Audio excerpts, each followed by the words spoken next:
अस्सलाम वालेकुम students, welcome to my YouTube channel. आज हम अपनी इस वीडियो में इंग्लिश कोड 503 का लेसन 1 पढ़ने जा रहे हैं और जिसका टाइटल है introduction to English language teaching ELT। तो इसमें डिफरेंट किस्म की स्ट्रेटजीज़ बताई जाएंगी, मेथड्स एंड अप्रोचेस बताए जाएंगे और फर्दर जैसे जैसे हम आगे प्रोसीड करते जाएंगे तो उसमें फिर लिसनिंग, स्पीकिंग, राइटिंग इनके ऊपर टेक्निक्स बताई जाएंगी। फिर फर्दर ये बताया जाएगा कि कौन सी लैंग्वेज की जो ब्रांच है उसको किस तरह से डील करना है। तो चलें स्टार्ट करते हैं हम अपना आज का लेसन। बिफोर स्टार्टिंग आप लोगों से रिक्वेस्ट है कि जिन लोगों ने अभी तक चैनल को सब्सक्राइब नहीं किया प्लीज़ चैनल को सब्सक्राइब कर दें और वीडियो को एंड तक ज़रूर देखें और कमेंट ज़रूर दिया करें ताकि वीडियोस को आप लोगों के लिए मज़ीद बेहतर बनाया जा सके। तो चलें स्टार्ट करते हैं। What is ELT? As an academic discipline ELT is primarily concern with the teaching and learning of English. The majority of research work and publication in applied linguistics have been directly concern with the language teaching and learning. English language teaching is common in those countries where English is not the first language. It is also taught in English speaking countries because many people from non-English speaking countries move there. Language teaching and learning is often assumed to be a very difficult process. The difficulties of learners also depend upon how much their native language is different from English. Learners of English language usually commit errors of grammar, vocabulary and pronunciation. तो इसमें सिर्फ उसने ELT का बताया कि जो English language teaching है ये सिर्फ नॉन नेटिव जो कंट्रीज़ हैं जिस तरह पाकिस्तान, इंडिया, बांग्लादेश, इन्हीं में नहीं सिर्फ सिखाई जाती बल्कि जहाँ पे इंग्लिश लोग बोलते हैं वहाँ पर भी सिखाई जाती है। Because there are many peoples who do not know how to use English language और how to communicate in English language. बहुत सारे ऐसे लोग हैं जिन्हें नहीं पता कि इंग्लिश में कैसे कम्युनिकेट करना है, तो फिर इंग्लिश वहाँ पर भी उन लोगों को सिखाई जाती है जो किसी ऐसे कंट्री से मूव करके ऐसे कंट्री में चले गए हों जहाँ पर इंग्लिश उनकी फ़र्स्ट लैंग्वेज हो। तो ये सिर्फ उसने ELT का एक इंट्रोडक्शन दिया था। आगे है introduction to different methods and approaches of ELT. Language teaching and learning is often assumed to be a very difficult process. The difficulties of the learners also depends upon how much their native language is different from English. There are three principles of English teaching English which helps the teachers and students alike. अच्छा, ये 3 principles थोड़े से important हो सकते हैं कि वो कौन से ऐसे जो टीचर और स्टूडेंट्स को एक साथ मतलब अलाइक बनाते हैं, तो इसको प्लीज़ ज़रूर जहन में रखिएगा। तो वो प्रिंसिपल कौन से हैं? वो हैं कि सिलेक्शन एंड ग्रेडेशन, मतलब आपने पहले सिलेक्शन करनी है कि कौन सा मटेरियल पढ़ाना है, फिर किस तरीके से पढ़ाना है। Theoretical and pedagogical concerns. Pedagogical means होता है जो रिलेटेड टू चिल्ड्रन, ठीक है जी। और प्रेजेंटेशन एंड प्रैक्टिस, किस तरह से आपने इस सारे टीचिंग और इसको कैरी आउट करना है।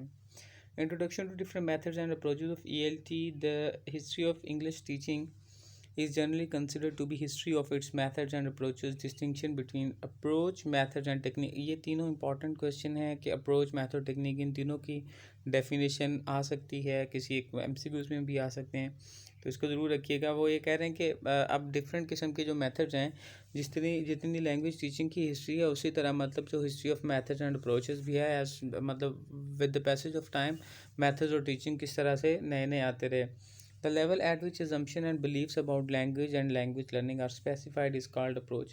लैंग्वेज के बारे में जो आपकी एक सोच होती है या किस तरीके से, किस assumption या किस बिलीफ के साथ आपने कौन से पॉइंट ऑफ व्यू के साथ आप लैंग्वेज को देखते हैं, उसको कहते हैं G approach. The level at which theory is put into practice and decisions about skills and content to be taught and the order in which these will be taught और मेड इज कॉल्ड मेथड्स.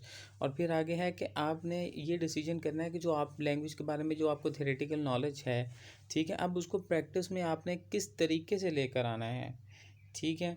अब वो जो आप practical तरीका आप किस order से लेके आएंगे उसको मेथड कहते हैं. Technique is the level at which classroom procedures are described. और टेक्निक ये है कि आप क्लासरूम में अपने जो प्रोसीजर्स हैं उसको किस तरह से डिस्क्राइब करते हैं. तो ये तीनों की डेफिनेशन इंपॉर्टेंट है और मोस्ट ऑफ द टाइम ये आती भी एग्जाम्स में, तो इसको जहन में रखिएगा. In this regard Kumaravadivelu classified the methods of teaching a second language into 3 groups. अब ये 3 ग्रुप हैं, ये तीनों में से एक लाजमी आता है कि लैंग्वेज सेंटर्ड क्या होती है, लर्नर सेंटर्ड क्या होती है, तो इसको भी ज़रूर आपने जहन में रखना है. लैंग्वेज सेंटर्ड क्या होती है जनाब? It is organised Around linguistics forms usually grammatical structures whose major focus is on accuracy. For example, audiolingual and GTM. GTM mean grammar translation method. ठीक है। अब लैंग्वेज सेंटर्ड क्या होता है, जिसमें आपका मेन फोकस, जो आपका मरकज़ी, जो आपका एक पॉइंट है, वो आपका लैंग्वेज होती है, जिसमें लैंग्वेज को फोकस किया जाता है, लैंग्वेज की एक्यूरेसी को फोकस किया जाता है। आगे जी, learner centred focuses on the learners linguistics and communicative needs. They are used only for specific elements of language teaching.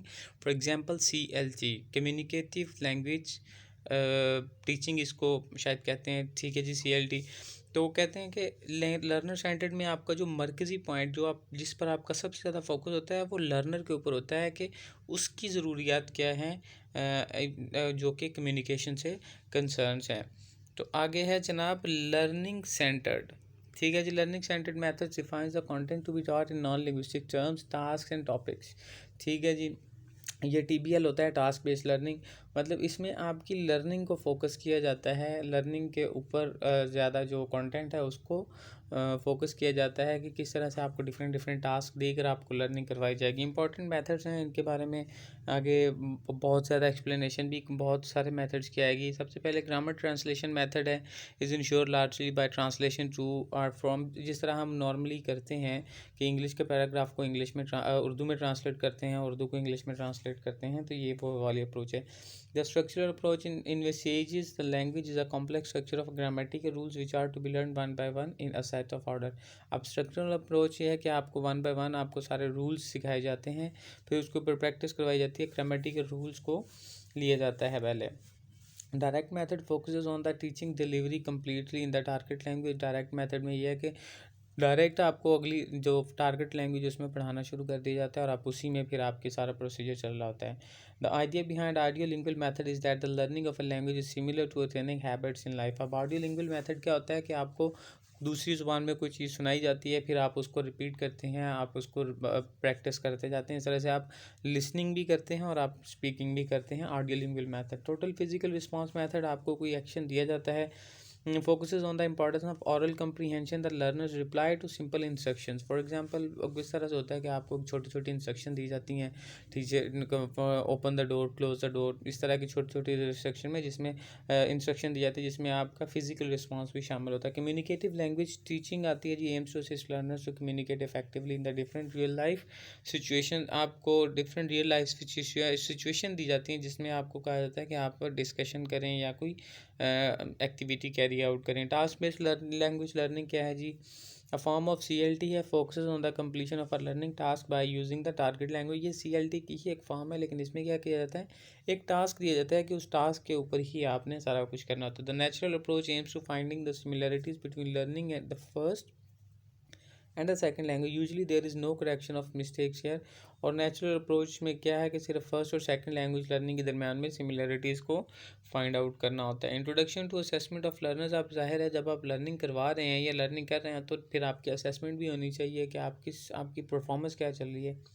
तो उसका अब असेसमेंट का इंट्रोडक्शन है कि असेसमेंट मींस कि आपको असेस करना, आपको इवेलुएट करना, चेक करना कि आपकी परफॉर्मेंस कितनी जा रही है। Assessment is used to determine what a student knows or can do about English language. The assessment of language skills may include only one skill, listening, speaking, reading and writing, or an integration of two or more of these skills. आप किसी एक skill के ऊपर भी उनको evaluate कर सकते हैं कि उनकी listening कितनी मजबूत है, या एक ही टाइम में आप दो या दो से ज़्यादा स्किल्स को भी चेक कर सकते हैं। Several kinds of assessments are used to assess the proficiency in English language. For example, formal and informal assessment. अब ये असेसमेंट की टाइप्स हैं, इनके ऊपर भी पेपर में आता है और ये फर्दर आगे एग्जाम्स में आएगा। फॉर्मल एंड इनफॉर्मल असेसमेंट, ठीक है जी। Formative and summative assessment, norm referenced and criterion reference test, traditional and alternative assessment and computer based testing, ये सारी आगे आ जाएंगी, don't worry about them. Test are also use to assess language learners, principles for designing a test. Most important question कि कौन से principal हैं जिनके ऊपर कोई टेस्ट जो है वो उसको डेजिग्नेट किया जाता है या उसको डिज़ाइन किया जाता है। अच्छा जी, सबसे पहले practicality, time and cost friendly. मतलब प्रैक्टिकलिटी के वो इस काबिल हो कि आप उस टेस्ट को कंडक्ट करवा सकें, और जो बच्चा टेस्ट दे रहा है वो भी इस काबिल हो कि वो टेस्ट दे सके, ठीक है, उसको प्रैक्टिकल के काबिल हो। रिलायबिलिटी, रिलायबल होना चाहिए, ठीक है। मतलब आप वाकई ही उसके ऊपर रिलाय करें कि हाँ ये वाकई ही टेस्ट हो सकते हैं और इसकी रिलायबिलिटी है।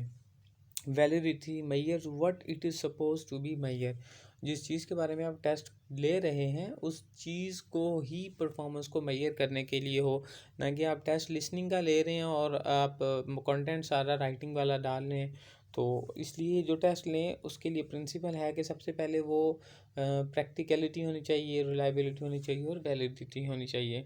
Multi socio cultural education challenges confronting ELT, confronting का मतलब होता है कि जो आप चैलेंजेस फेस कर रहे होते हैं, ठीक है जी। अब कौन से जब डिफरेंट कल्चर्स आ जाएं और एजुकेशन चैलेंजेस ईएलटी में कौन कौन से, lack of availability of ELT experts and practitioners in many EFL context.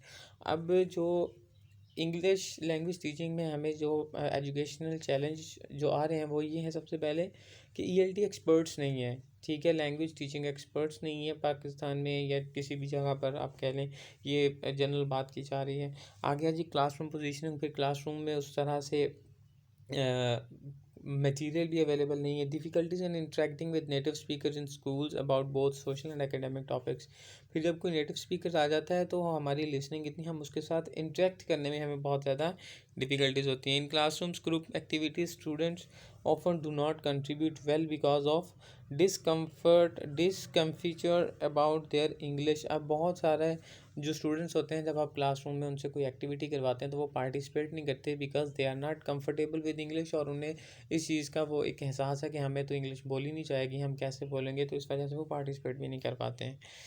तो आगे है जनाब, social challenges and benefits of English language. ELT is beneficial in promoting local culture, Chinese movement, therefore it provides an opportunity to learn and absorb another culture because language and culture are interlinked. It also provides opportunity to travel abroad and access the prestigious local and international jobs। और ये important question है, ये exams में पहले भी आ चुका है और दोबारा भी आएगा कि उसके बेनिफिट्स क्या हैं ऑफ ईएलटी के सोशल चैलेंजेस को देखते हुए। तो ईएलटी का सबसे पहले ये है कि एक तो आपके ये कल्चर को भी प्रमोट करता है, लोकल कल्चर को प्रमोट करता है, और दूसरा ये कि आपको चीज़ों को सीखने की और दूसरे कल्चर को ऑब्जॉर्व करने की या दूसरे कल्चर की जानने की, लैंग्वेज की वजह से आपको एक मौका मिलता है, क्योंकि language and culture are interlink. और फिर ये कि आपको अब्रॉड ट्रैवल का मौका मिल सकता है और आप एक अच्छी जॉब अपने लोकल एरिया में भी ले सकते हैं या आप इंटरनेशनल जॉब्स के लिए भी अप्लाई कर सकते हैं। Qualification and training of English language teachers, people who want to pursue a career in ELT can choose from several options to start their teaching qualification journey. A Bachelor of Arts degree is a condition for gaining a position for teaching। आगे ये बस उन्होंने कुछ masters degree के बारे में लिखा है, तो इसको हम एक्सेस करते हैं। प्रोफेशनल ये कुछ एसोसिएशंस हैं, they are not very much important regarding your exams, तो आप इसको स्किप कर सकते हैं। तो that was all about our first lesson of English language teaching. I hope so कि आपको अच्छे से समझ आ गया होगा। प्लीज़ चैनल को सब्सक्राइब जरूर कीजिएगा, वीडियो को लाइक कीजिएगा, शेयर कीजिएगा, कमेंट कीजिएगा। Thanks for watching.